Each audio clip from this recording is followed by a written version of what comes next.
کہ جیسے آپ ایک بہت اچھی جگہ پر بیٹھے ہوئے ہیں, آپ ایک یونیورسٹی میں بیٹھے ہوئے ہیں, جرنلزم پڑھاتے ہیں, اور آپ یہ کام بہت اچھی طریقے سے کر سکتے ہیں. میں کبھی بھی کہیں کسی تعلیمی ادارے میں جاتا ہوں تو 2 باتیں ان سے میں کہتا ہوں کہ دیکھیے, یہ جو اردو زبان ہے جس کے آپ رکھوالے ہیں, جس کو آپ پڑھ رہے ہیں, یہ ایک محض زبان نہیں ہے, یہ ایک تہذیب ہے اور ایک طرز معاشرت ہے. اس کو آپ اسی طرح برتیے اور اس کے ساتھ آپ ایسا سلوک کیجئے جیسے آپ اپنے گھر کی افراد کے ساتھ کرتے ہیں, کیونکہ یہ ایک فرد ہے جو آپ کو, یہ بھی ایک اکائی ہے جو آپ کی رہنمائی کرتا ہے. دوسری بات میں طلبا سے کہتا ہوں بار بار, آج کل ایک طریقہ یہ ہے کہ لوگ شارٹ کٹ بہت استعمال کرتے ہیں. شارٹ کٹ ان معنوں میں کہ آپ آدمی کوئی طالب علم صحافت کی دنیا میں آیا, اب وہ یہ چاہتا ہے کہ میں بہت جلدی سے شہرت حاصل کروں اور دولت حاصل کروں. دیکھیے, کسی زندگی میں کسی چیز کا کوئی شارٹ کٹ نہیں ہوتا. میں انسان یہاں اپنے پر جذبات سے, اپنے شعور سے اور اپنی چیزوں سے آگے بڑھتا ہے. میں 1 منٹ میں ایک بات آپ کو بتانا چاہتا ہوں, اپنی ذاتی بات, کہ جب میں نے اخبار میں پہلی بار نوکری کی تو ایڈیٹر نے مجھ سے کہا کہ آپ کا نام نہیں چھپے گا اخبار میں, رپورٹنگ چھپے گی. تو اب جرنلزم میں تو آدمی نام کمانے کے لیے ہی آتا ہے, تو میں نے کوئی شارٹ کٹ نہیں استعمال کیا. بابری مسجد کا تالا کھلا تھا, میں وہاں پہنچ گیا بھیس بدل کر کے, ینگ تھا بالکل میں, تمام خطرات تھے, میں نے اس کو اپنی کتاب میں بھی لکھا ہے. لیکن میں نے ایک کام کیا, ایک تھوڑا حوصلہ دکھایا, اگرچہ میں حوصلہ مند آدمی نہیں ہوں, لیکن حوصلہ دکھانے کی کوشش کی اور میں کامیاب ہو گیا اس میں. تو ایڈیٹر کو میرا نام چھاپنا پڑا اخبار کہ ہمارا رپورٹر جو ہے کام کر کے آیا ہے. اس کے بعد میں نے بمبئی میں تھا ایک دن, تو میں نے کسی اپنے دوست سے کہا کہ مجھے بال ٹھاکرے کا انٹرویو لینا ہے. اس نے کہا بال ٹھاکرے تو بہت خطرناک آدمی ہے.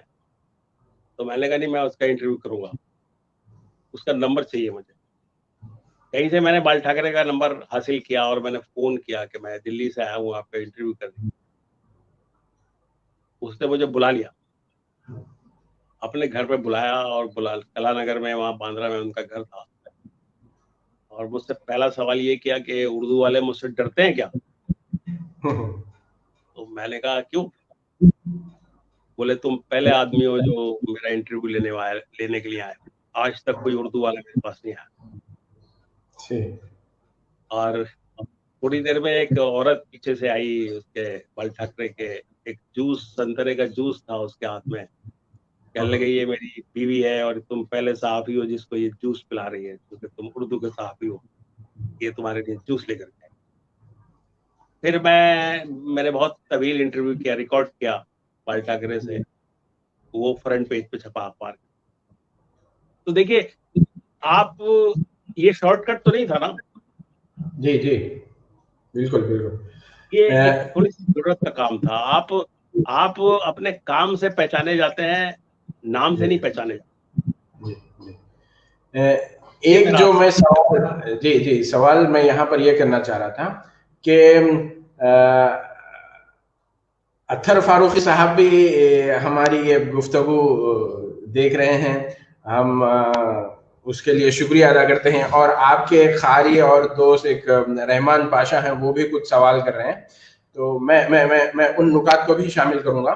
میرا جو سوال تھا کہ اب آگے کا سفر کیسے ہو, کہ حکومت کی کوئی سرپرستی حاصل نہیں ہے, بہت سارے, دیکھیے غلطیوں کی جب ہم بات کرتے ہیں تو اخبار ہندو میں بھی غلطیاں چھپتی ہیں, اگلے دن اس میں وہاں پر کریکشن چھپتا ہے, غلطیاں تو انگریزی اخبارات میں بھی ہوتی ہیں.